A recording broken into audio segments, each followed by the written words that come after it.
All right, welcome back to another episode of Theology Applied. I'm your host, Pastor Joel Webben with Right Response Ministries, and in this episode, I was privileged to welcome back to the show now, the second time, the co-host of Backwoods Belief. We've got Jeff and Ben. We're going to be talking about patriotism, the fifth commandment, honoring our fathers.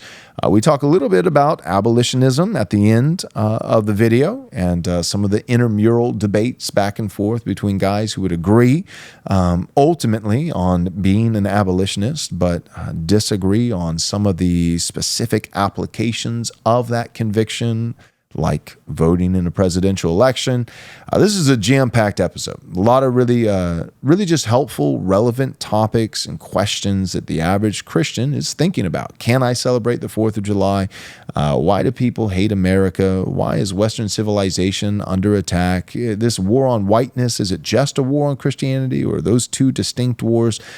All of that we get into. It's a jam-packed episode for the blue-collar, everyday Christian, political commentary, theological commentary. It's a banger. So buckle up and enjoy.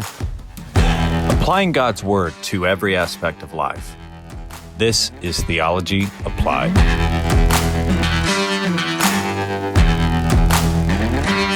All right, welcome to another episode of Theology Applied. I'm your host, Pastor Joel Webben with Right Response Ministries. In this episode, I am privileged to welcome back to the show one of my favorite podcasts that used to actually put out episodes, but it's been a couple months now. They've gotten busy with life because they're blue-collar folks who are good churchmen and just good husbands, good fathers who are busy doing blue-collar type things. And so they are on a hiatus with their own platform, so I figured, we might as well force them the podcast by having them here at Right Response. So Jeff and Ben, welcome to the show.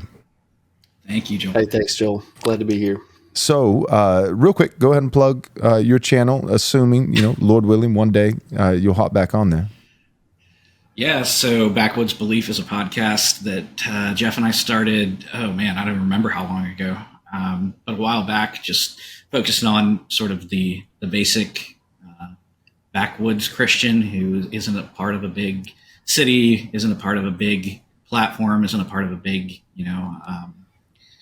association, but is just a faithful Christian trying to make his way in the world in the United States. And we've put out some episodes that I think have been helpful to people, and we have been lax in our releasing of episodes recently, but I know we've both been pretty busy, so it's been hard to find time to do it. But nice. Jeff, what would you say? Sure. What do you feel like the vision of you and Ben's podcast, Backwoods Belief? I think that Christianity thrives on the margins, and we've been in a season where that vision has kind of been lost. We've assumed that the way for Christianity to thrive was by making inroads with elites. And in the Lord's providence and his blessing on our country, that did work for a while. But for the ruins of Christendom to be rebuilt, it'll have to come from a vigorous margin that then returns to centers of cultural elites and power and whatnot, and shows them a better way forward. So we're just kind of owning that Christianity does really well out in the sticks, and from the sticks has something to offer those in urban environments that assume that they are in the places where power is held. Amen. Yeah. It just depends where you are in history and what the Lord in his providence is doing. And, the conception of, positive and neutral and negative world, I think is helpful. And, we start off very much with a general positive view towards Christianity. And then for a while, it was kind of like this neutral world where you didn't really gain much by being a Christian, but you didn't really, get penalized for it either. And really, for a while now, coming up on a decade, I would say, probably 2015, Obergefell was kind of the nail in the coffin with officially being a negative world. And we're not saying that the scenery of the United States towards Christianity is the most negative that it could be. We're not claiming that at all, but we are saying that it has shifted to where it officially, by being a biblical Orthodox Christian, you stand the promise of loss more than gain. And that doesn't mean that there aren't faithful Christians losing more and more negative places and more hostile places. But it's not a persecution contest. But you don't have to be, you don't have to wait until your wife and children are beheaded to say that you're under attack and to try to do something about it. And so, and to say otherwise is just foolishness. Mike Cosper, I think, didn't he say something recently about, look at how bad it is in Nigeria? And, but his point wasn't have gratitude in the Lord. His point was, so let it happen here. Stop it. Stop defending. Stop trying.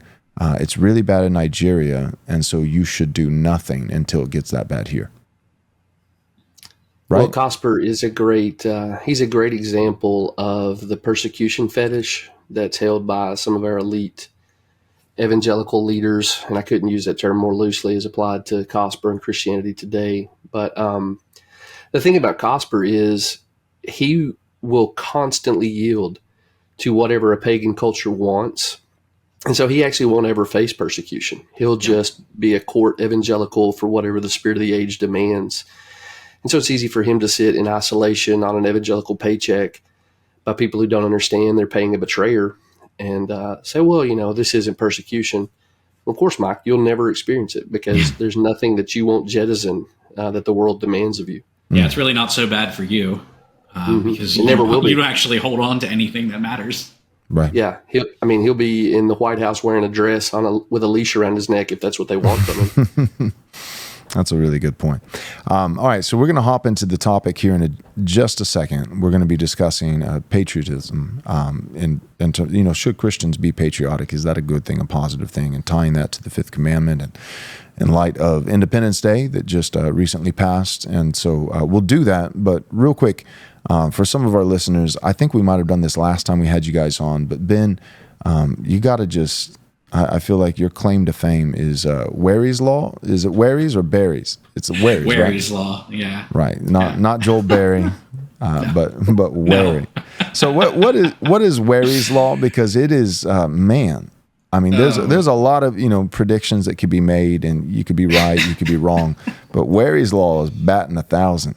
It's pretty amazing. Yeah. So I think it was at the beginning of this past year, I posted a tweet that was basically said something along the lines of any conservative woman with a public platform is on a trajectory towards liberalism. And then I have since done like a 45-minute video where I explain what I meant by that and why it's true. But essentially what I was arguing is that just by nature of the attempt to gain public favor, a public platform, to engage in the public discourse in a particular way is in itself not a feminine thing. And so by virtue of doing that, no matter what you're saying, you could be saying extremely conservative things, but by virtue of engaging in that way, you are actually abandoning the nature that God created you for, the purpose that God created you for. And so, it's not an attack on, I hate that I even have to say things like this. I really shouldn't, but it's not an attack on, particular women like, I hate these women or something like that. It's pointing out, if you engage in this way, you are already, by virtue of engaging in this way, putting yourself on a bad trajectory, and it's going to end up in really bad place. Yeah. And, as I've said to many of our friends, let's just wait a year and we'll see when they tell me about the exceptions. Exactly. They'll say, but, you might be generally right, but there are exceptions. And then they'll name, somebody like that'll never happen with so-and-so. They're true, they're faithful, they're conservative. And you always respond by, let's wait a year. And goodness gracious, it's disheartening, but you're right, because it really is an oxymoron. It's kind of like jumbo shrimp. And what we're saying is not that a woman can't have conservative virtues and values. Of course she can. Of course she can. But it's like a fish out of water. It's an oxymoron. It's ironic and not in a good way. That, if a woman is conservative, one conservative aspect would be a biblical conservative view of gender roles.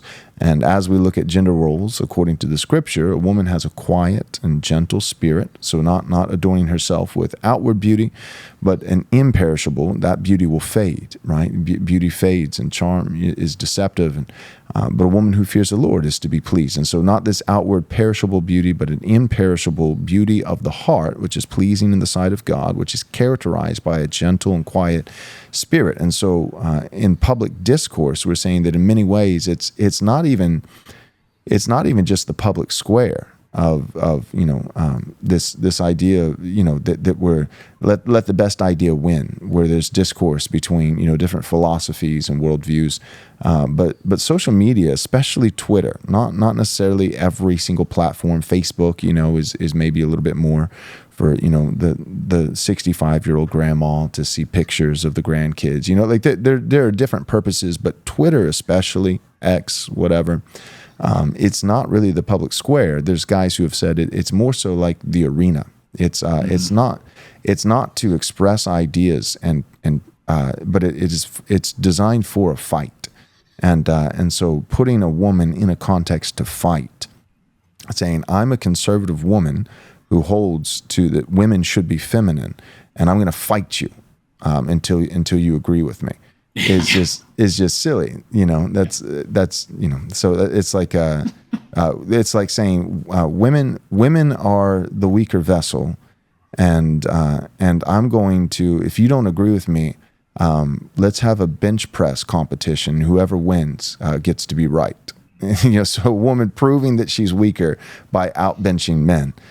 It's kind of what we did with the woke wars in like 2020, right? It's like, well, let's find a black guy and have him say, the thing that, the white guys are, know is true, but we're afraid to say. And so, we've kind of done that with women, and we're grateful for these women who have, stood the test of time. But really, I would say the last thing I'll say is, and you guys tell me if you disagree, but I think there are two outcomes. One is that if there's a woman holding to, this public voice and this, and it's not just every now and then, but it's really a part of their MO. It's what they do. They're living. They're in the public discourse as a conservative voice, as a woman. The two outcomes: one is that it's an oxymoron, and that inevitably they drift left and become more progressive. The other outcome, though, is that they actually could trend right, in which case they won't continue to have a platform. That they'll become so conservative that you'll be like, what happened to so-and-so? And it turns out so-and-so is just what happened is that she's with her kids at home. Right Response Ministries 2025 conference is a go. This is 3 days, full jam-packed conference with 8 main sessions, 3 to 4 hour-and-a-half long panels, and an all-star super-based lineup of speakers, 15 speakers in all. Who are they? Steve Dace, Jeff Durbin, Orrin McIntyre, Stephen Wolfe, Brian Sauvé, Andrew Isker, John Harris, Eric Kahn, A.D. Robles, Dan Burkholder, the Christian Prince himself, Dusty Devers, Ben Garrett, Zachary Garris, David Reese, and yours truly, Pastor Joel Webbin. Again, this is April 3rd, 4th, and 5th. 2025, and the early registration is open right now. This is the longest conference with the most speakers we've ever offered, and yet it is our all-time lowest price. The early registration available today is only $140 for an adult. So go to rightresponseconference.com. Again, that is rightresponseconference.com to register right now, because the early registration will not last long. Are you a Christian struggling to find companies that align with your values and beliefs? Well, then Squirrelly Joe's has you covered for all your coffee needs. All of their coffee is hand-selected and roasted fresh every day by a family of fellow believers. Try them out and you'll savor exceptional coffee while knowing that your investment supports a company committed to following God's teachings and upholding truth and righteousness, ensuring that your hard-earned money contributes to the growth of God's kingdom. Stop giving your hard-earned dollars to pagans who support evil. Right Response listeners have access to an exclusive deal. Your first bag of coffee is free. All you have to do is cover the shipping So head on over to squirrellyjoes.com/right response. Again, that's squirrellyjoes.com/right response to claim your first free bag of coffee today. And that's the outcome we want. You know, Right. I don't relish that my predictions have come true often. Right. Okay. Well, let's go ahead, hop into it. You guys kind of frame it up for us. What are we talking about? Well, we wanted to talk about patriotism. We're recording, I'm not sure what the release date is on this, but we're recording pretty close to the celebration of Independence Day. That always raises lots of heat and sometimes not enough light in evangelical circles. And so pretty good time to give the right response to, the need to honor our fathers appropriately without engaging in some kind of idolatry. Mm-hmm. All right. Well, start us off. That frames it up. But what in evangelicalism as a whole? I'll pose it as a question. Do you think that evangelicalism as a whole is friendly towards things like Independence Day and honoring our founders and our fathers and those? Are they patriotic, or is that something that is disappeared? Yeah, I think that one of the things that has happened I'm sure we talked about this the last time we did a show together.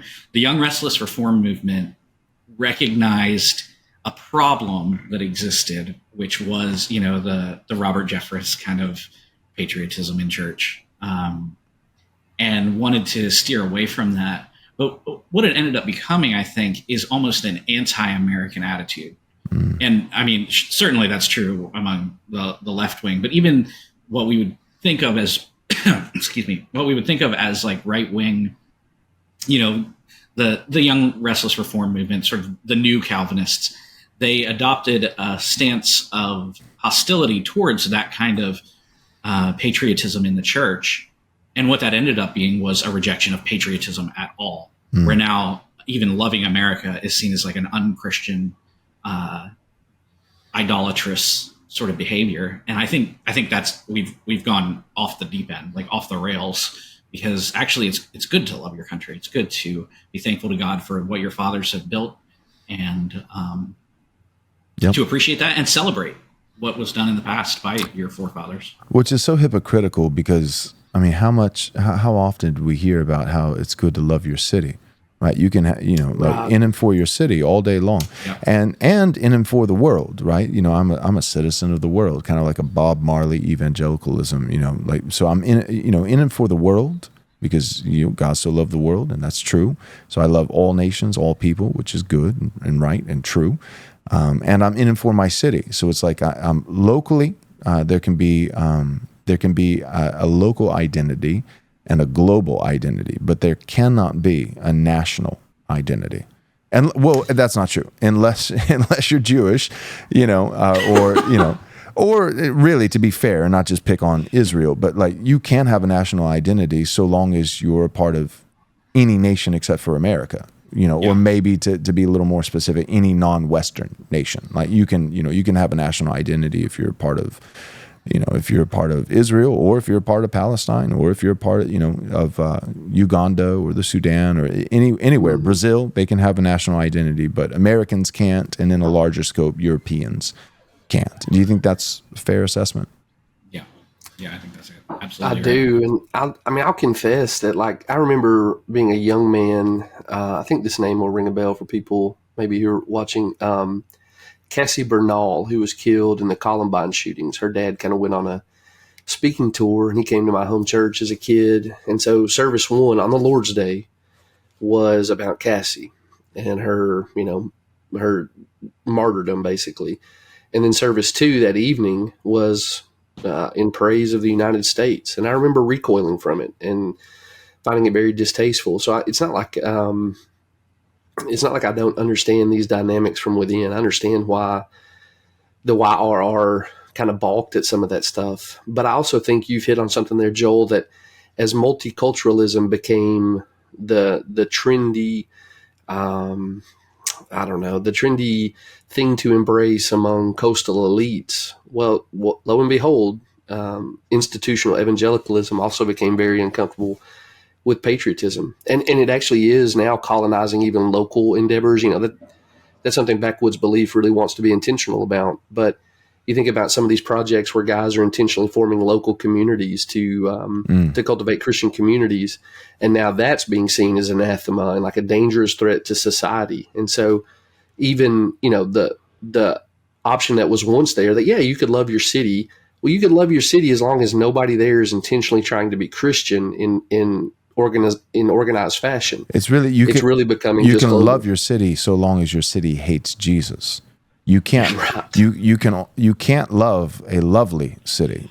You can only love, and there's something to be said for loving our enemies and praying for those who persecute us. But we do need proper theological categories. But still, the general principle is there. Like, we can love our enemies, but that was never, Jesus never said, love your enemies and hate your friends. Right. Like, I mean, right. Even the golden rule is to love your neighbor as you love yourself, which isn't a commandment, a moral obligation to work on self-love, and self-care, but it's an assumption. Jesus was assuming just a universal truth that everybody loves himself at some level. Now, that might be misguided, misdirected, but even the person who, God forbid, commits suicide does it out of self-love. In fact, that's one of the most selfish decisions that you can make. It's to forego, all consideration for anybody but self. And so I'm so miserable and I'm in so much pain, but I love myself so much more than I love everyone else that I'm going to provide relief for myself at the cost of others. And so my point is that, Jesus is assuming in the golden rule, love your neighbor as you love yourself. He's not saying you need to work on self-love so that you can therefore love others. No, he's saying you do love yourself rightly, in the right direction, in the right ways, and then seek to love others in the way that you love yourself. But that wasn't, it's not just a commandment to love your enemies only. It's also, it's to also love your enemies with the assumption that you love yourself and you love your friends. But now it's become, you can, like you said, Jeff, you can absolutely love your city so long as your city loves sodomites, so long as your city, loves pagan idolatry. But if you're trying to set up, for instance, a Christian city, a Christian town like Ridge Runner, then that town that only even exists in theory, before it even exists in practice, that city, Christians should hate it before it even begins, which is just silly. I think the suicide example is actually really appropriate, because that's really what this is. It's a kind of cultural suicide. Like, yes, Westerners are culturally suicidal. They think that their culture doesn't have the right to exist, and so they're going to kill it by various different means. And that's the crux of the city thing. Like, you can love your city as long as your city is constantly self-consciously yielding to multiculturalism. Right. At any point it has a distinct identity that's contrary to multiculturalism. Well, now it's a threat to the public order. And I mean, you mentioned Ridge Runner. Clearly, the world has an immune system to this. How many times has the New York Times went after, or some other kind of global news agency went after this smaller project, like you just said, that only exists in theory at this point, but it immediately raises all the defense mechanisms and hackles that post-war consensus has to bring to bear. Mm-hmm. You guys got me thinking with the multiculturalism. You said, Jeff, that you can love your city insofar as your city is multicultural. It's a multicultural metropolis, and that's that part isn't said out loud, but that probably is instinctively. That's probably the reason behind why it is proper and permissible, and even even an obligation to love your city, because cities, right? Because it wasn't love your town. And I think, without trying to read into the phrase too much, and just for the record, just the elephant in the room, we're talking about Tim Keller. He would have been, one of the leading guys with this. And then beyond that, the Gospel Coalition, Acts 29 picked it up. All the I call them the gospel-centered gospel movement. So like all those guys, and we, for the record, we love gospel centrality and are actually gospel-centered, which presupposes that if the gospel is the center, there's actually something around it. There's a difference between gospel-centeredness, which is good, and then the gospel-centered movement, which actually became gospel myopic, gospel exclusivism, at the point of antinomianism, a rejection of the law of God, anything that, so anyways, all that being said, the gospel-centered, movement, TM, gospel myopticism, those guys, probably the reason why you heard in and for the city, love the city, and you never heard in and for the rural, county, or in and for the small town, in and for, the country hillside is probably because the cities were the first places in America to embrace multiculturalism. So loving the city, there was a time. Well, now, like the whole country is multicultural, to a point that I think is unsustainable. But there was a time where the nation probably was more of a monoculture, and that's why you shouldn't love the nation. Whereas the city was a multicultural hub. So you could love the city because loving the city was loving the world, because the whole world had immigrated and moved to the city. So you could love the city because loving the city was loving the world. You couldn't love the nation because the nation would only be loving one part of the world, and it happens to be the part that's oppressive and colonizing. That's right. I mean, the closest you get to them saying it out loud is diversity is our greatest strength. Right. And it's funny. Anybody who's visited a major metropolitan area realizes that immigrants don't think this way. Mm-hmm. We all know Chinatown. We all know the way they, these immigrants wanting to be around people that they understand, organize themselves into little communities within the city. But that, the Westerner was supposed to say, well, I love my city because look, I can go get Thai food and I can get Korean food. We have the recipes, Jeff. We have a recipe. Right. But it was always founded on this idea that self-dissolution as a people and as a culture was the right goal for Westerners. Mm-hmm. You're right. So we should love our nation, right? Yes. What I mean, that's probably the thing we haven't said out loud.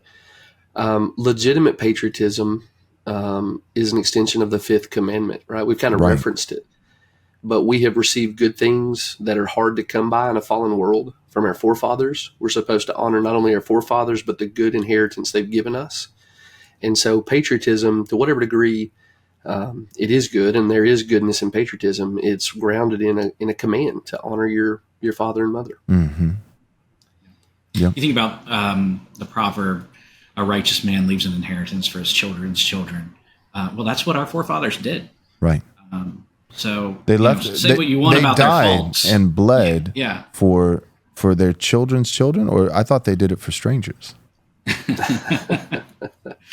it the Constitution or the Declaration of Independence that says that they're doing this for their progeny? Yeah, for their posterity, for us and our for their posterity. Yeah. So I mean, our forefathers were righteous men in that way. They left an inheritance to us that we have since squandered badly, which says something about us as well. If you're going to critique our nation, I think about the resources of the continent that North America has. It could be that ingratitude is the fundamental sin of our nation, that we have been given such incredible resources and looked and said, well, those are to be despised. We want really good Thai food or whatever. That's a really good point. Yeah. Obviously there's multiple reasons for the success of our nation. Number one, the grace of God, just his providence and it being favorable according to his good pleasure. That's what he determined, at least during this period of history. And so, God bless him. God bless God. Beyond that, the sovereign grace of God, it would be, I think, the distinctly, Christian founding. They could have been even more distinct. I would have appreciated that, but it was clearly a Christian and clearly a Protestant project. And so I think obedience. So it's God's sovereign grace, but then it's also a blessing that came in response to a particular obedience. So I think the Christian founding of the nation. But then, Jeff, you put your finger on another aspect. I would say that the third biggest aspect, so the grace of God, the obedience of our fathers, but then lastly, there is actually a strong geographic argument to be made that America, you look at the rest of the world, and that America was really bound to succeed unless it was just a completely wicked, rebellious people that God immediately placed under his judgment, because with just half a brain, and I think the founders had a lot more than just half a brain. But with half a brain, the rivers, the protection to the north, you've got snow. To the south, you have, with Mexico, it's not just like, oh, well, Mexico, cartel and blah, blah, blah. Yeah, they're not really a threat. But let's say that Mexico was on its peak game. Even with its peak game, Mexico is much smaller than the United States. It's so beneath you don't have a continent that's larger, or a country that's larger than your country to the south, or even the same size, comparable. But instead you have this very narrow, much smaller country. Above, Canada is actually massive, but the conditions aren't sustainable, to have a massive population. And then on the west and the east, you have oceans.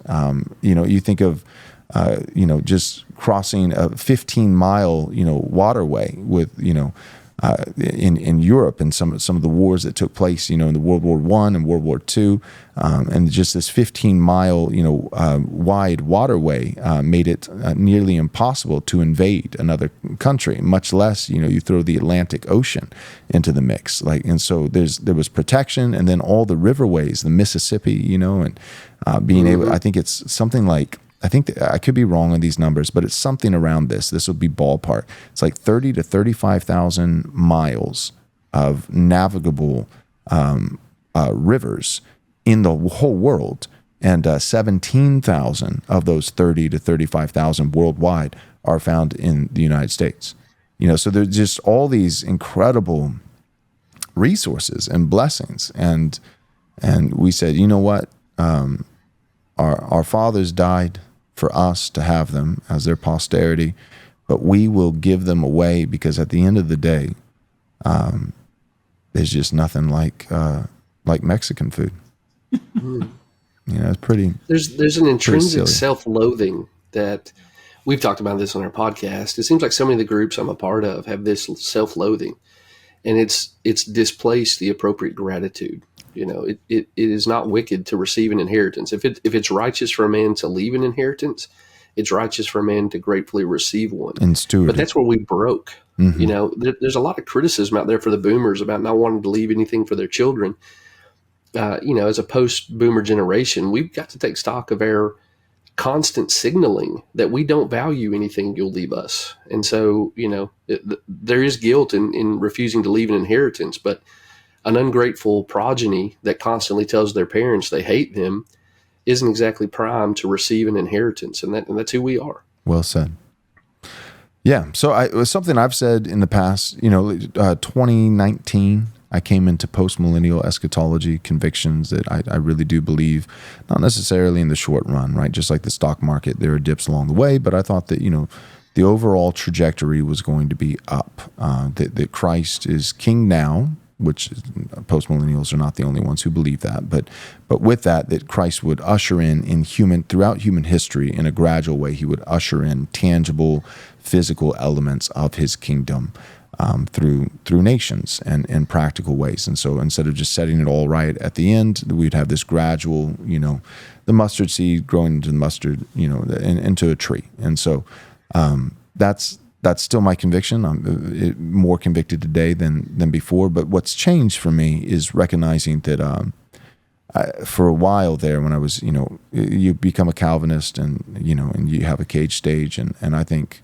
post-millennialism might be a little bit similar. So I think I had a bit of a cage stage where it's just like how, this is the only thing that works. And then, what changed for me was one, just seeing over the last 4 years that post-millennials can be insufferable. And so that was a profound moment for me. But then also seeing a lot of all millennials and even pre-millennials, and not just historic, but even, much to my astonishment, even some of the Dispy guys that I strongly disagree with, but seeing that, go fight, win, they're like, hey, we'll be on the team. And I was like, well, and then I'll take you, beggars can't be choosers. I want to win, and so there's nothing more ironic than a post-mill guy who thinks we're going to win sending away non-post-mill guys that would hurt your chances of winning. That seems ridiculous. So anyway, so all these guys saying, I think, things can get better. by the grace of God. Not that he hasn't promised it, but they could if we would call upon his name and humble ourselves and repent of our sins, and things could get better. And so all that being said, I realize now I don't want to be so specific and say you got to be post-mill, but I do think, you guys tell me if this is fair, I think there's two things that the evangelical has to embrace. And I think you can do this as an Arminian or a Calvinist. I think you don't have to be Reformed. I think you can do it as pre-mill, on-mill, post-mill. I think you could even do it as a dispensationalist, by golly. And so here are the two things. I think you have to have hope for the future and honor for our fathers. Honor for our fathers, hope for the future. And I think that evangelicals have been psyoped into thinking, and I think part of it was dispensationalism, and that's why I'm kind of hard on the theology, although there's some of the most precious people who hold to it. But my point is, I think dispensationalism was part of the psyop, but it's more than just that. That ultimately, evangelicalism, I would say for at least the past 4 to 7 decades, in America specifically, has had the opposite when it comes to the past and when it comes to the future. That they've had disdain for fathers and despair for the future. Disdain for fathers and despair for the future. And I think what we need, and again, see point A, I think you could have a lot of different theological convictions and still agree on these two things. We're not going to have disdain for our fathers. We're going to have honor for our fathers. And we're not going to have despair for the future. We're going to have hope for the future. And I think any way you slice that theologically, I think, there's a lot of different roads that can lead to Rome, and where you can get behind those two positions. And that seems to me to be the movement. If you had asked me in 2020, I'd say it's a post-millennial movement. But between COVID, it's like I'd like to say it was all the Reformed churches that stood their ground against tyranny, and lockdowns and vax man, but it wasn't, man. The Calvary Chapel guys made us look dumb, So a bunch of Arminians, had more spine than partly because the Calvinist movement attracts that theology. I think it's right, but it attracts pencil necks. It attracts bean counters, and bean counters don't have a lot of spine, so the Calvinists actually did, they had the theological framework to take the right action, but in terms of the actual men in that movement at the top in positions of leadership, they were some of the most, spineless, feckless men you could possibly imagine. So they not only did they not do better than other theological camps, they were some of the worst. So all that being said, I'm trying to be, put my ecumenical hat on, and I think the movement that's growing, this new right or Christian nationalism, not everybody likes that. Whether it's a mere Christendom or Christian nationalism or the dissident right or whatever you want to call it. But what I've realized is it's more than just Reformed. It has some charismatics in there. God bless them. I disagree on some things, but it's not these clear cookie cutter theological lines of cessationism versus the charismatics are on the team, Dispies are on the team, pre-mill and all-mill is on the team. So then what is the team? And if I had to define it as simply as possible with two things, the team is guys who don't hate our past and have hope for our future. That's the team. Are you desiring to change your financial trajectory and build multi-generational wealth for your children and grandchildren?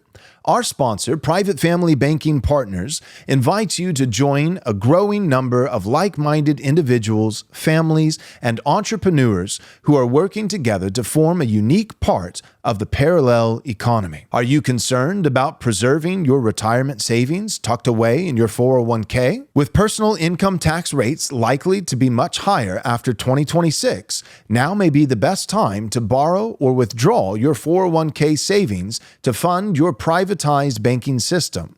For many families, this may be a powerful wealth preservation hack, even with a 10% early withdrawal penalty.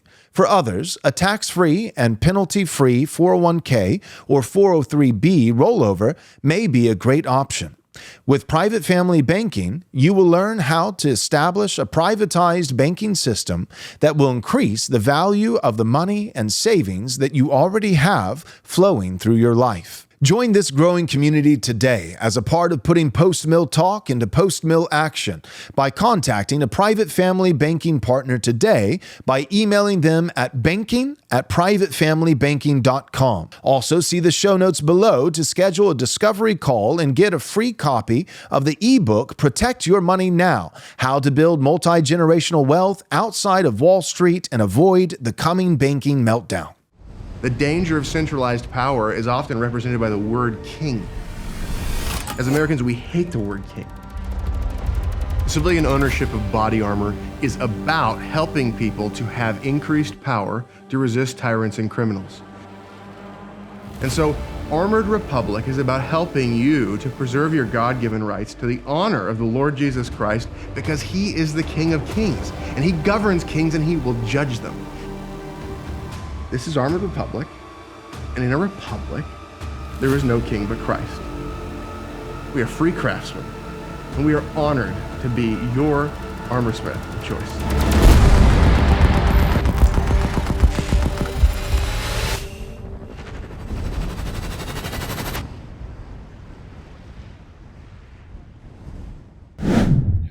I think too, I agree with all of that, but I think also another element is just the ability to think in political categories and not necessarily just theological categories. I was just listening to Andrew and CJ on their podcast earlier today, and they were talking about this thing, and man, they were so right. There are a lot of positive things about the sort of 20th century theonomist crowd that they get a lot right. But I think one of the things that I see a struggle with is just an incapability or an unwillingness to think in political categories or in political terms. Like, what we're trying to accomplish for the nation is a political, we're looking for a political answer to a political problem. So the worship as warfare thing it's a good sentiment, but it doesn't actually accomplish political goals. And it can't accomplish political goals because God didn't create the church to have bear the sword. The church has the keys of the kingdom. The state has the sword.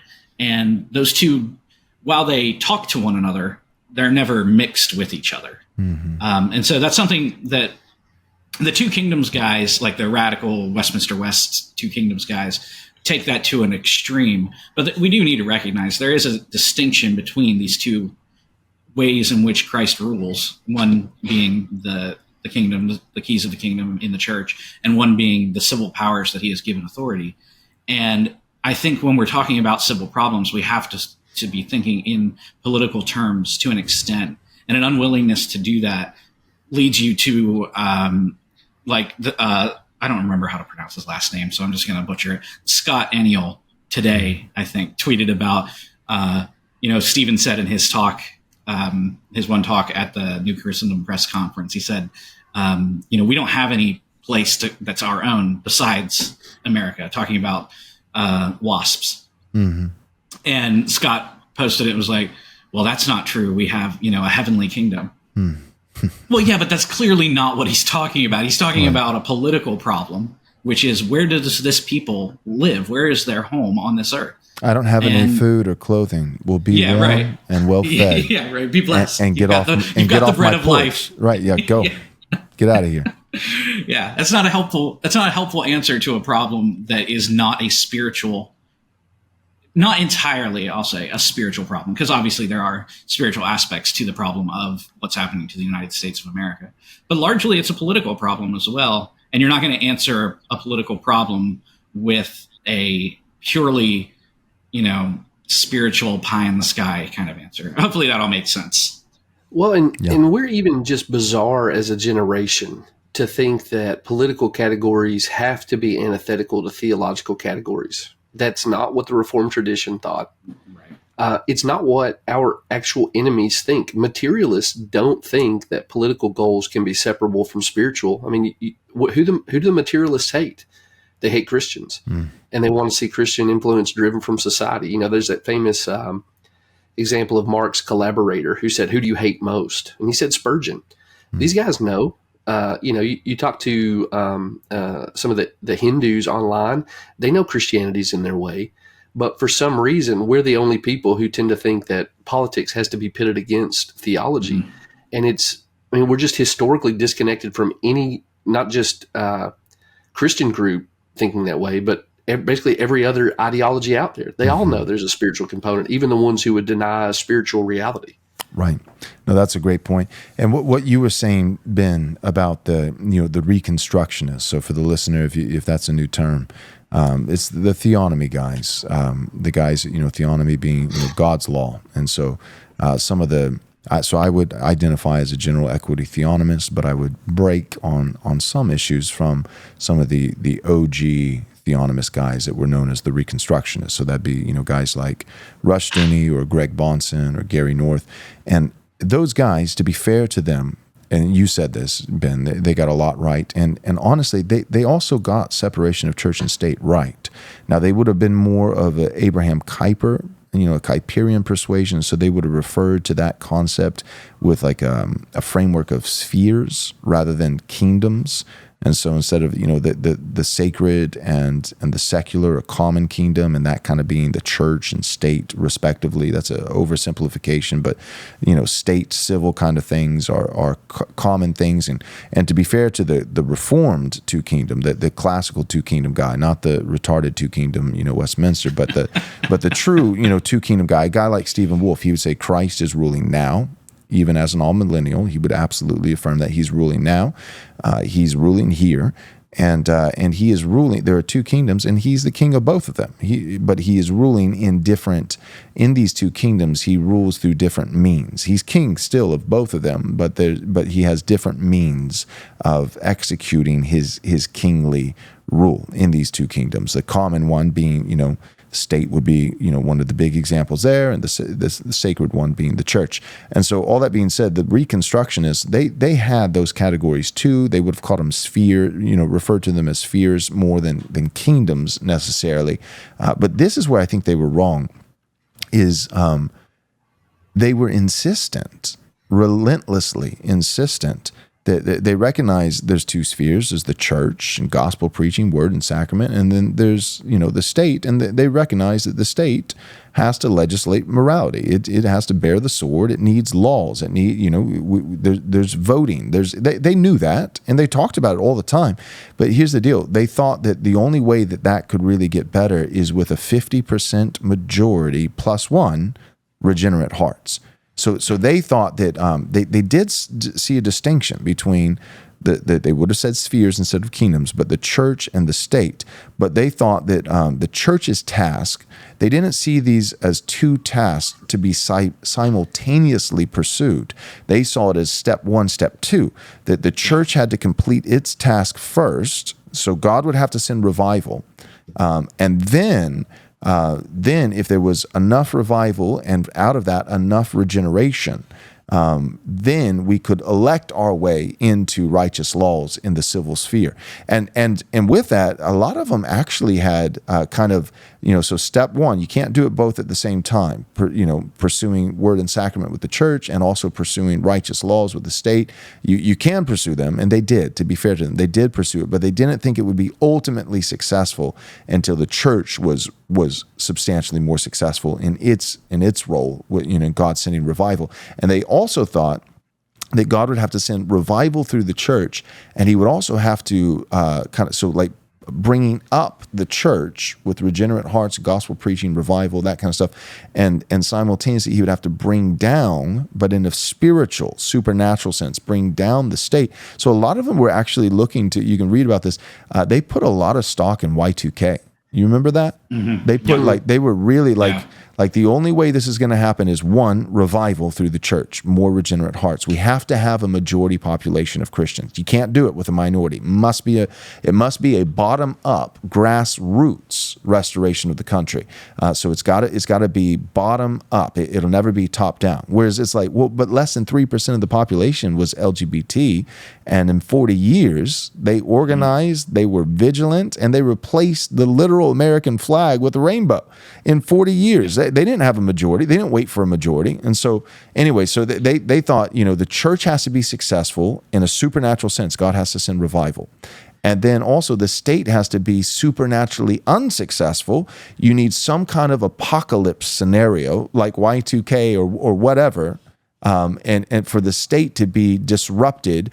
But if the state is disrupted over here and Christians have been preaching faithfully over there, and you got 51% of the population being Christian, and they're also happen to be, as good Christians, they happen to be preppers, and homesteaders, then and only then will America change. And we would just say, so to be fair, they did have the distinction of church and state.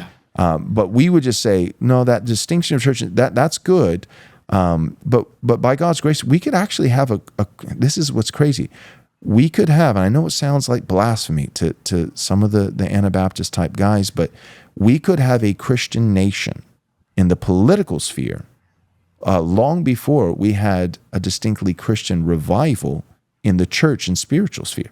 We could actually have a Christian nation long before. It could be 40 years after we officially had a Christian nation with Christian laws and adopting, for instance, the Apostles' Creed as a preamble to the Constitution. You could have a Christian nation, truly, in terms of legislation and the judicial systems and all this kind of stuff. A Christian nation 40 years before actually having half of the population being actual Christians in the true regenerate eternal sense.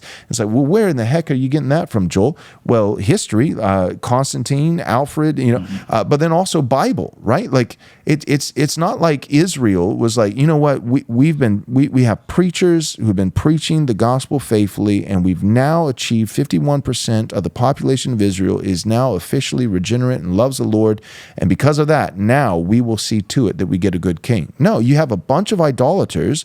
Then Josiah comes in and says, you know what? I'm not going to wait for your hearts to change. God will or will not do that as he sees fit, according to his sovereignty.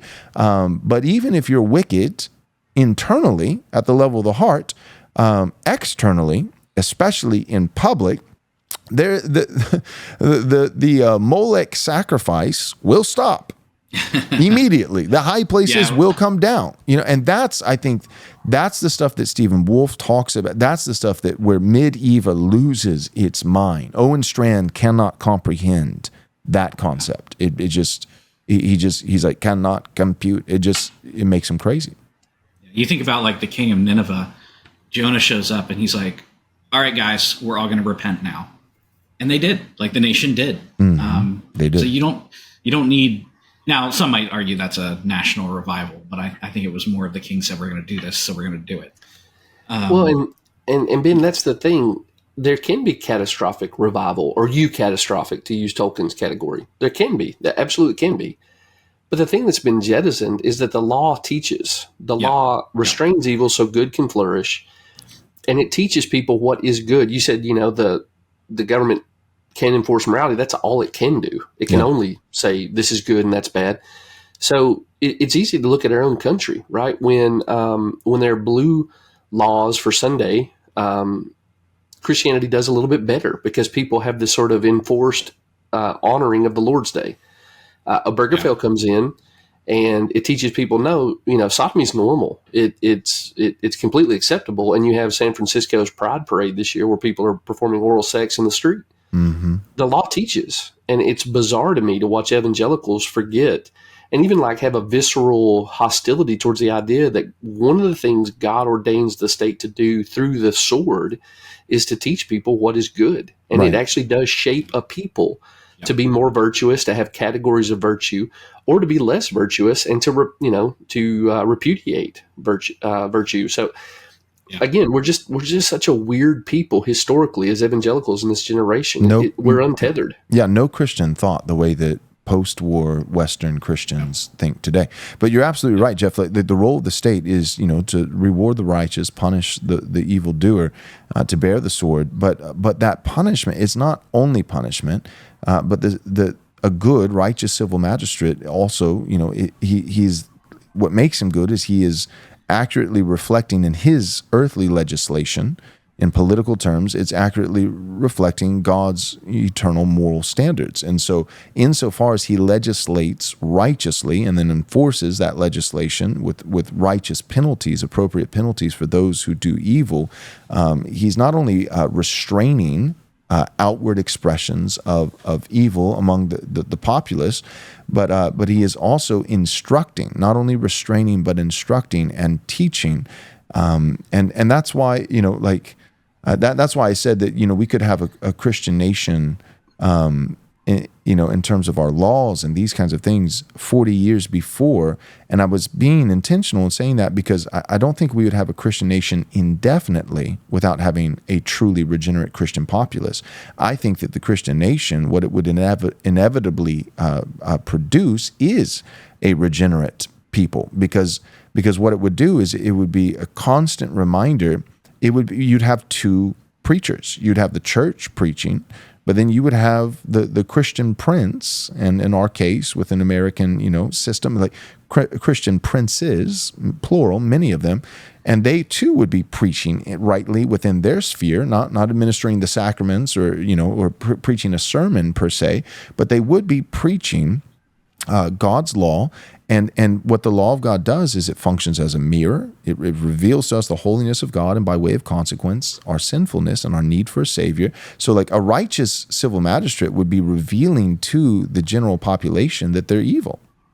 Even those who don't commit crimes but have the desire inwardly to commit those crimes, and the only thing that restrains them is the threat of punishment, but they know in their hearts that they do want to break the law, that they do want to steal, they do, and it would be constantly reinforcing, righteous laws would be reinforcing in their hearts and minds that they are not a righteous people, and therefore they need the perfect righteousness of Christ, which is received by grace through faith.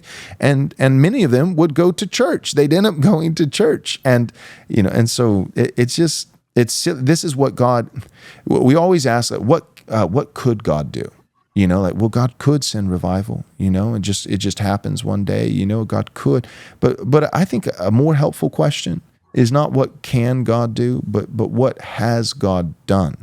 And historically, for the last 2,000 years, and biblically, as you see with Israel for, a millennia and a half, what God has done, if we were to actually, it's not just, every now and then. No, the majority of the time, if we were to put, statistics on it, percentages, it is far more common that you see biblically and historically top-down revival than you see bottom up.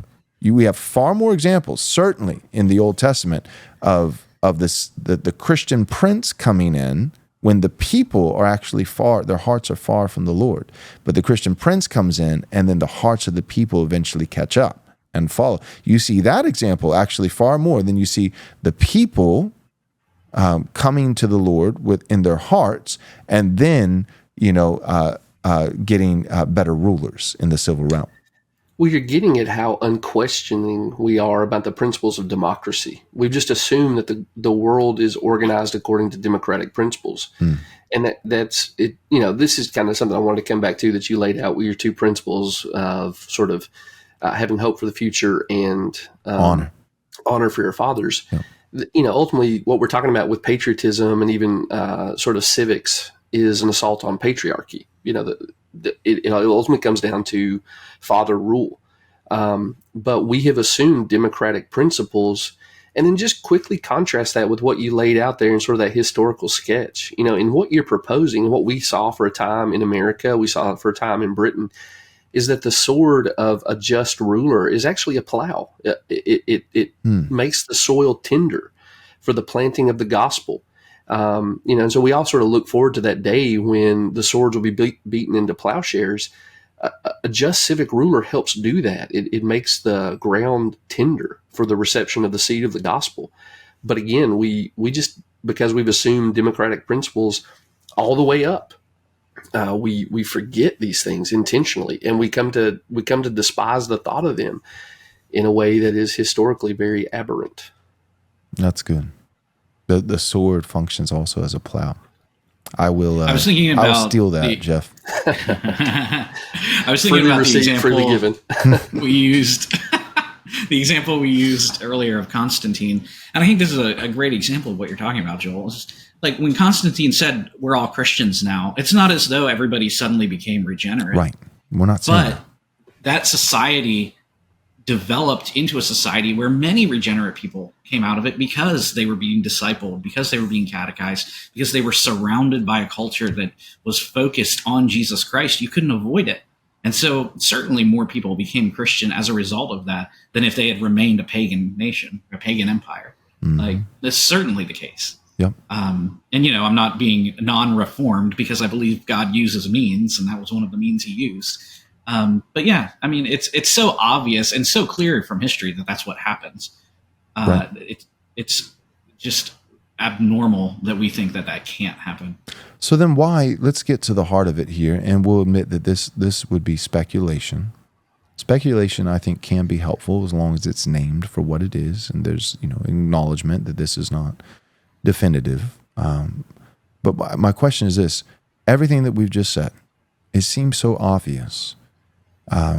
So then why in 2024, when they're chopping off the genitals of children, why would church leaders in 2024 publicly counter-signal Christian culture? Can you imagine being a Christian leader and counter-signaling Christian culture in our current moment in history? For me, it's like, couldn't it be me? It's insane. I mean, it's absolutely insane. Like, so imagine that. Like, I mean, and how fast the Overton window has moved, from Obergefell and all these things. And so it's like, you got BLM riots and burning down the country. You've got lockdowns with COVID. You've got drag queen story hour.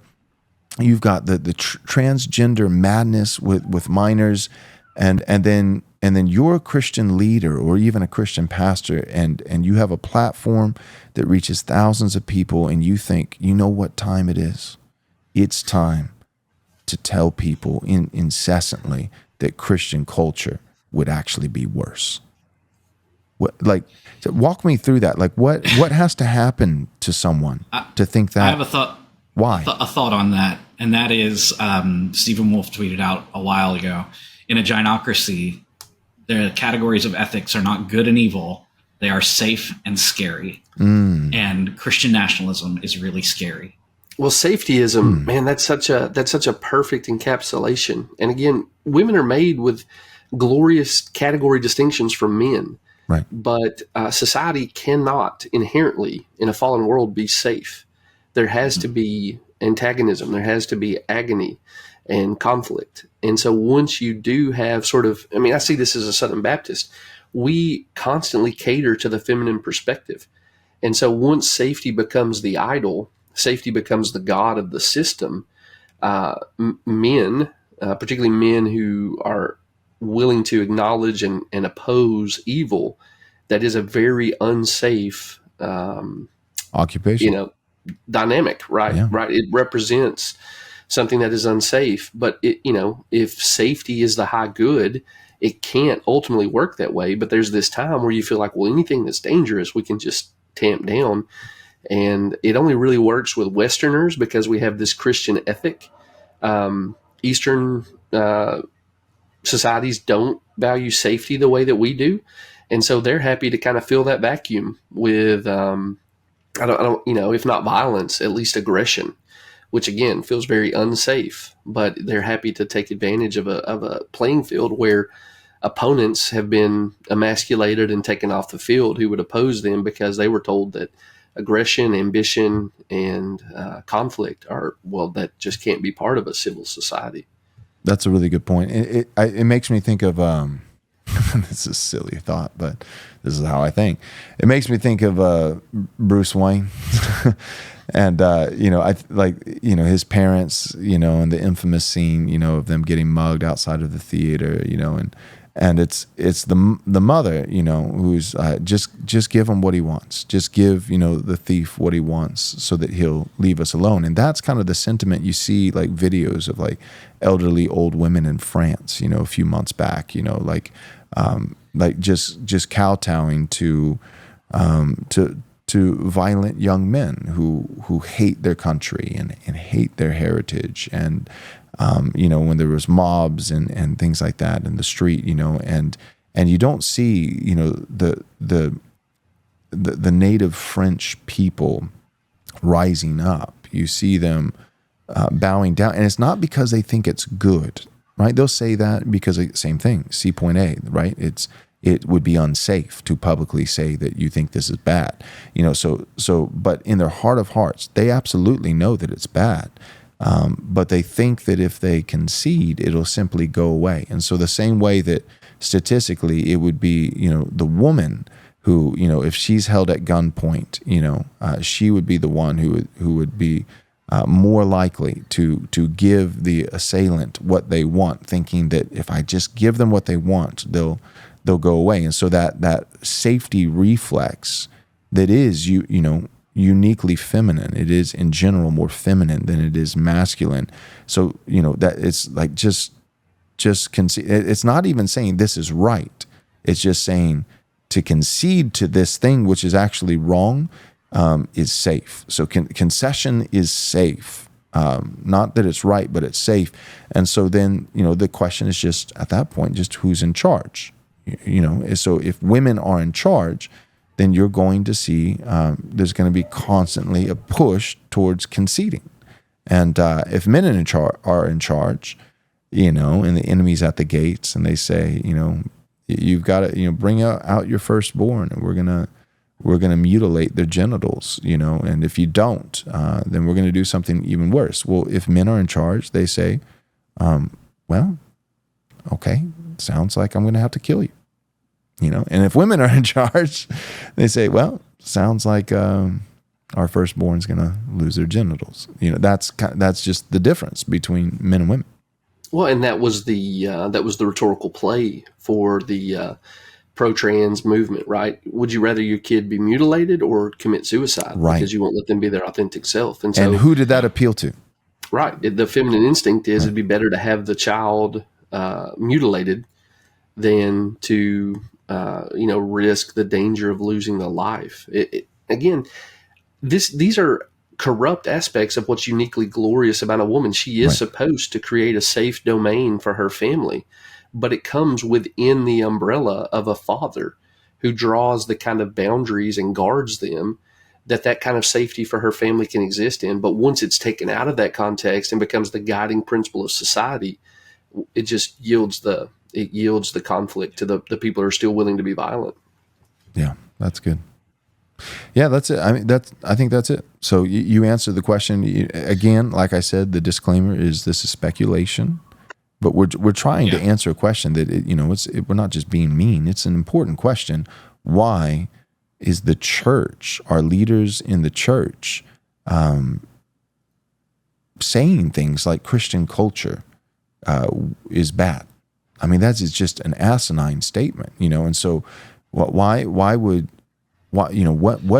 that? And we're saying, well, maybe it's because these Christian leaders, even if they're men, they're beholden to women, that in an informal sense, and sadly it's becoming formal, but in an informal sense, women have been at the helm of evangelicalism for a while now, right? Let me throw another possibility out there, which is we started this episode talking about patriotism and the sort of anti-American attitude that a lot of the sort of young, restless, reformed, our generation of guys has had.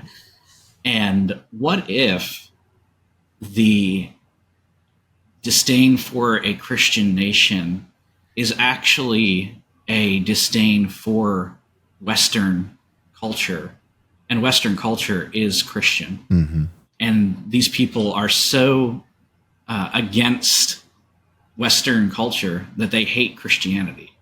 So some people might say I'm getting this backwards, that they hate Western culture because it is Christian.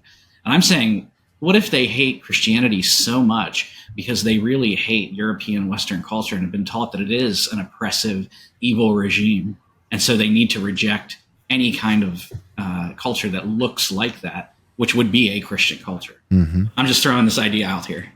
No, I agree. I've said for a while now, is as that conversation has been happening publicly with guys who I would consider to be friends, the guys who are not, they're not enemies by any stretch.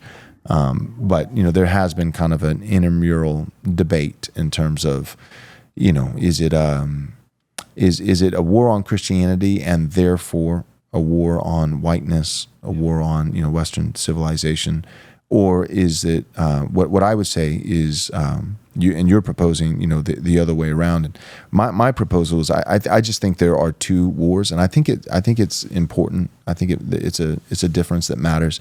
I think there are two wars. There really is a war on whiteness, on Europeans, and then there's a war on Christianity. And so I don't think it's just one circle. There's a war on Christianity, and that happens to affect Westerners most because they come from a Christian heritage.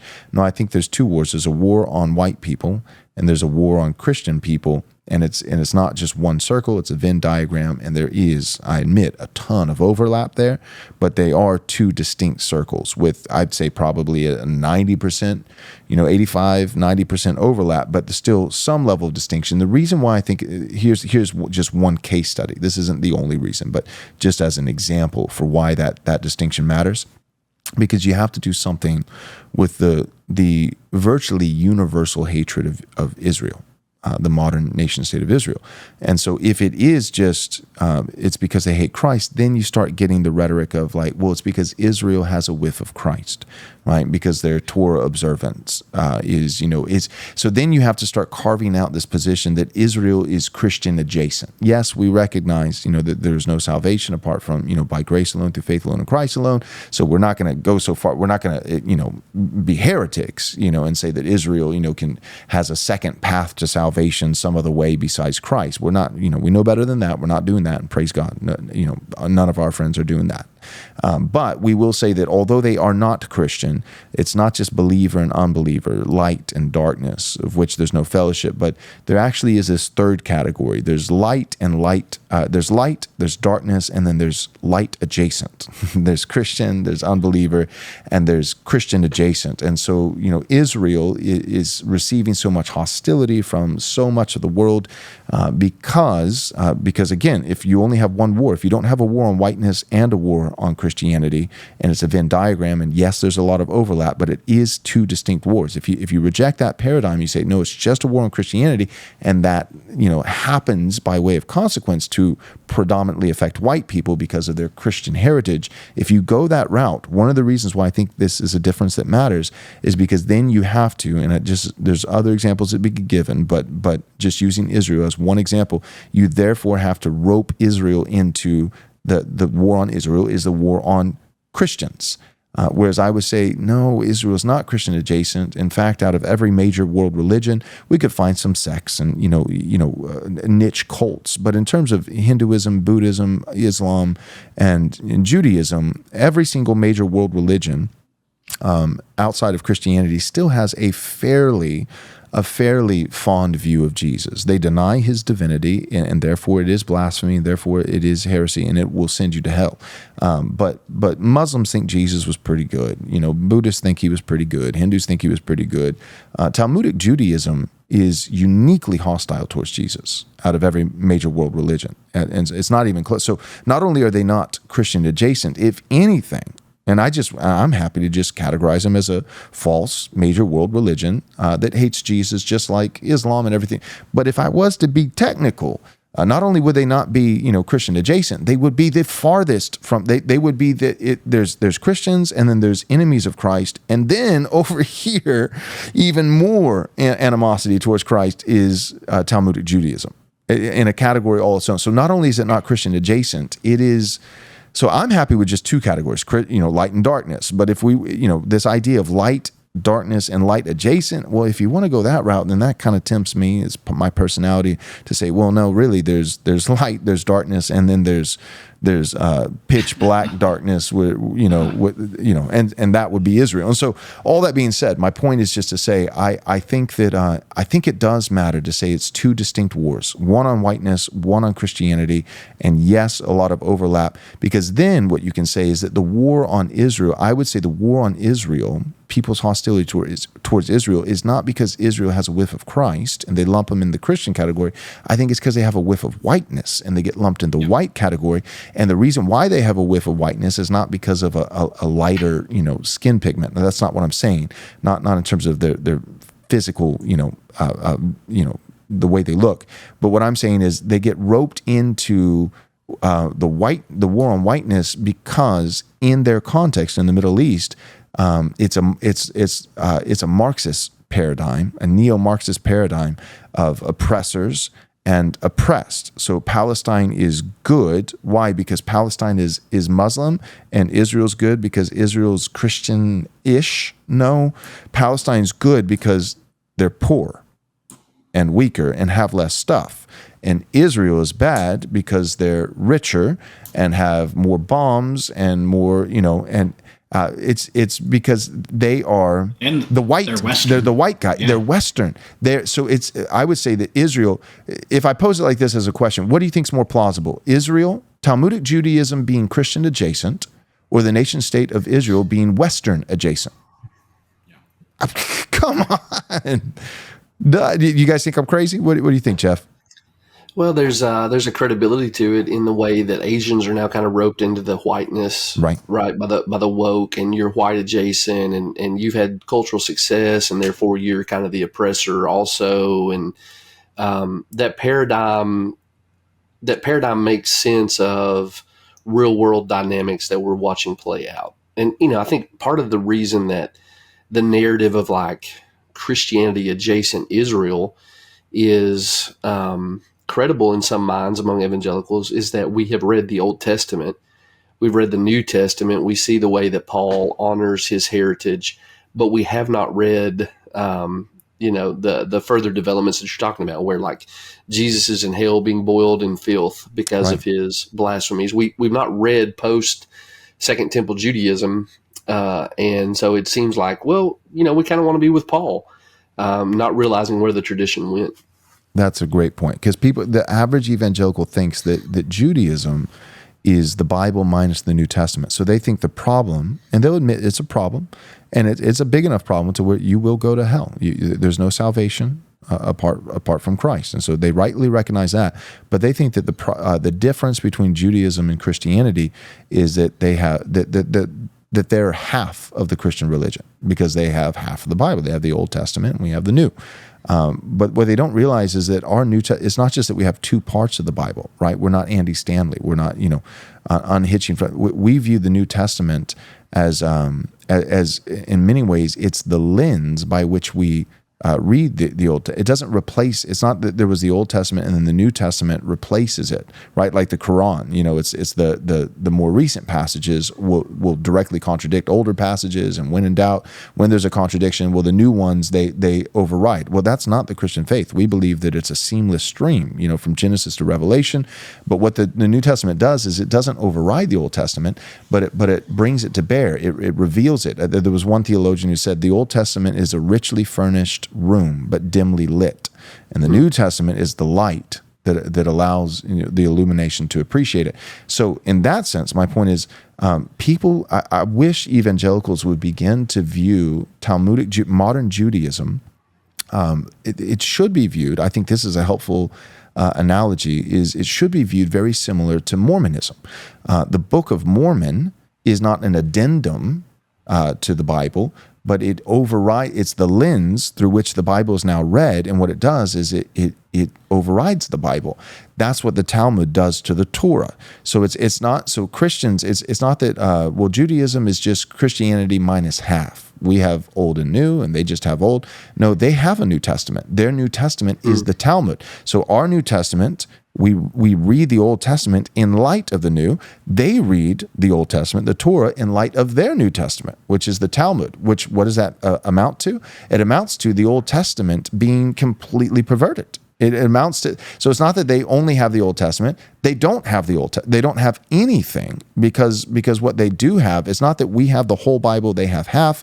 The half that they do have is eradicated by their New Testament equivalency, which is the Talmud. And if people, in the same way, it's the same way that the Book of Mormon works with the Bible, so too the Talmud works that way with the Torah. And I think and that's really basic, but a lot of Christians haven't been taught that. I didn't learn that until the last 3 years. I'm ashamed to say, but that's super basic and a super defensible position. That nobody's going to be able to say no. Actually, no, that's just true. And when you figure that out, then I think it becomes much easier to recognize. Okay, Judaism is not like our second cousin. This is they're not on the team. And then what does that mean? So therefore hate them? No. Therefore, we need, like any other false doctrine, we need to preach Christ and Him crucified and pray that God would save them. But that this third category of Christian adjacent, that dog don't hunt. So. All right. Well, any other thoughts about patriotism, or that's we're a long ways from patriotism. We got into Israel, but the point is just to say that we were talking about honoring our fathers, honoring in our case, as United States citizens, that being honoring the founding and it honoring this Anglo-Protestant tradition, honoring Western civilization, the great books, the classical tradition, these kinds of things, and there's a war on that. That's how we got there. And that war is a war on Christianity, but I think it's also, I think there's two wars. What do you guys, that's how we got there, but any final thoughts on that? Well, the one thing that we'd kind of talked about preparing for the episode is, what do you do with celebrating holidays? And if you see patriotism as a patriarchal endeavor, which I think you should, the question of what the church celebrates becomes pretty relevant. And so, here again, enemies of the faith understand this. That's why, we've done an episode on how pride is becoming a new national identity. Holidays mark out your identity in the same way that family traditions help mark out your family's identity, right? So, there's an inner regulative principle for me that would balk at the idea of having sort of a patriotic, Robert Jeffress style Lord's Day service about the United States of America. I think it's really good for a church to get together and celebrate Independence Day, in the parking lot or a church member's house, or with hot dogs. Something that I've been negligent within our own church, but I've tried to do is, incomplete as it is, I think one of the things we should celebrate as a holiday is the fall of Roe and the overturning of a national black mark on our spiritual resume. So we want to celebrate those things. I'm not going to do it on Lord's Day corporate worship, but I'm happy for our church family to do it as sort of a voluntary act. Probably wouldn't do that with Labor Day, Yeah, and Jeff, I think too, sorry to interrupt you, but I think go ahead.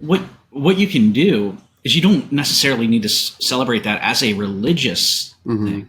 You can do it as a civic thing. I am an American with my fellow Americans celebrating the fall of an evil law. Well, the one thing I want to do, though, is as a Christian, thank God for that.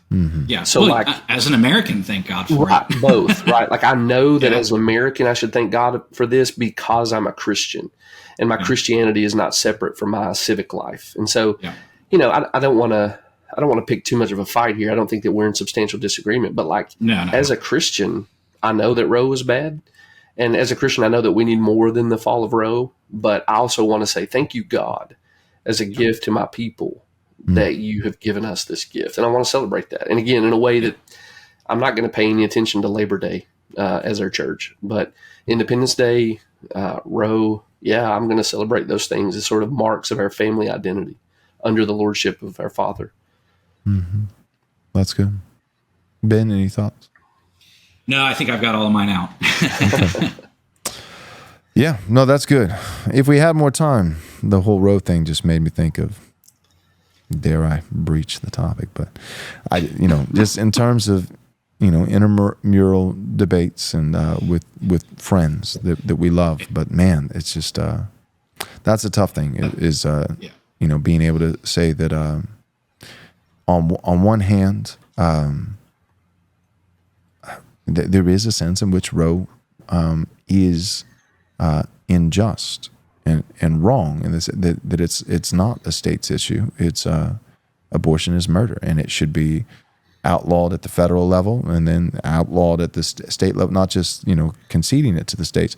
But then on the other hand, I'm with you, Jeff, that I think we absolutely still should just celebrate in God's providence what he did in overturning Roe and adamantly working, for more. And then when it comes to, bills and things like that, that's a can of worms. But I am of the persuasion that, it should only be just bills. It should be equal protection. The second victim narrative is from the depths of hell. And so equal protection bills, that abortion should be treated as a homicide, not just with the doctor, but also with the mother and the father, if there's any coercion and he's involved. And all those things, yes and amen. And I don't think you can present an unjust bill that says it's okay to murder on Wednesday, but not on Thursday. But all that being said, I think you can be an abolitionist in terms of the abolitionist position for the goal of where we're heading. You definitely should hold to that. And even in terms of tactics when it comes to presenting and voting on bills, I think you can do it there. And even when it comes to primaries and things like that, like we will only support in terms of our primary an abolitionist candidate for this position at all those levels. But then it's like we're losing friendships over. So we agreed on 99.9999%. But then to take it further and say, to be an abolitionist also, once you're done with the primaries in a general presidential election, you can only that's where I'm just like, okay, man, I love you, and I was with you. You persuaded me. I publicly repented of any kind of pro-life ink, and I just got done buying the hat and the T-shirt that says "Proud Abolitionist." And then I hear you say that if you celebrate Roe, you should step down from being an elder. That's the only reason I brought this up, because you're talking like what you just suggested, Jeff. There are a couple guys who would say you're disqualified from pastoral ministry for what you just said, and that's where I'm like, man. So we're going for the full 2 hours here today. Well, I'm just like, when you get to that level of beautiful loser, where it's like I can do a triple axel into my face plant, then I'm just like, oh my gosh, man, you're on the team. I love you. You're a brother. I love you. But my wife and I, here it is. So I think we should repeal the 19th Amendment. You know what I'm going to be doing on November 3rd? Me and my wife, noses unplugged, will be going down, voting for Donald J. Trump and sleeping like babies. Yeah. And none of that being a contradiction to my convictions. Yeah. I mean, I know the guys you're talking about, and I love them the same way you do. And I've learned a lot in the last 3 or 4 years and consider myself an abolitionist. But again, you got to go back to what we started with. I think our primary sin may be ingratitude. And so, when we celebrate Roe, there has to be, Now, when you guys say celebrate, the overturning, celebrate the overturning of Roe, the sentence that has to express your gratitude is, "Thank you, Father, now more, please." Yes. Right. That you want to honor gratitude, and you also want to acknowledge that it's far from over. And so I don't think that'll probably appease some of the people we have in mind here. But as a guy who's thinking about how to be grateful and ambitious, aggressively ambitious, thank you, Father, please more. Let this snowball. Let this go further. It's inadequate in and of itself. But I still think there has to be a place for gratitude for the federal government, no longer being an active, or as active, I guess, promoter of atrocity. Amen. Ben, were you going to say something? Only that. Hold on, I lost it.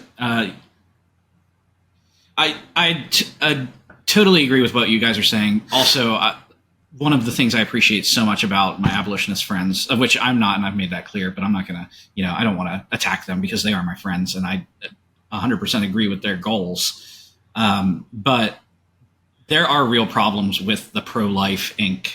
Like those guys are not our friends. No, they're not. In many cases, like the all of the money involved, it's just bad news. And so I'm totally with them on that kind of thing. Like, yeah, we need to do something different than Pro-Life Inc. because they're making a lot of money off of an issue, and they would like to continue to do that. Right. So, Pro-Life. That's all I have. No, that's good. Well said. Pro-Life Inc. It's important for the Christian to be aware that it's not just that they're not doing enough. It's far more sinister than that. The last thing they want is for abortion to be abolished. They don't want abortion to be done.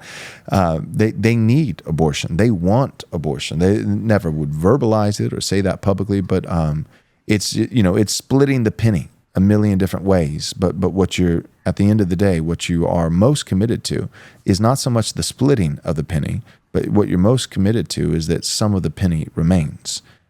Because Right. the penny remaining is what ensures that the dollar keeps coming into your pocket, and so That's your bread and butter. yeah. So Pro-Life Inc., the abolitionists, and it's not all abolitionists, but even the more extreme type of abolitionists that would, say that voting for Donald Trump is a sin, or to celebrate in the parking lot, with your church, the overturning of Roe is a sin. Number one, I want to say that's not all abolitionists. It is some. And they're very vocal about it. So, it is some. And I would have defended and said, nobody thinks that. But they made it impossible for me to defend. I was like, no abolitionist would say that. And then boom. So anyway, there are some, much to my disappointment. But even those, my point is, those guys are our friend. Pro-Life Inc., those guys are not our friends. Right. So we want to be clear about who, which side of the aisle we're on here. So, Right. All right. Here. Well said. Any final thoughts for today's episode? I mean, I know it was all over the place, but I think it was great. I think so. Yeah. I think people like it. Who needs topics anyway? Sometimes, I mean, honestly, the best podcasts are really, it's just like, like-minded guys who have a friendship, talking, and you just happen to allow, 5,000 other people to listen to the conversation. So, any final thoughts, Jeff, Ben? Oh, just thanks for having us on, Joel. Appreciate what you do and keep it up, man. All right. Listen to Backwoods Belief if they ever come out with new episodes. Yes, sir. All right, cool. Well, thank you guys. God bless you. And thanks you to the listener for tuning in.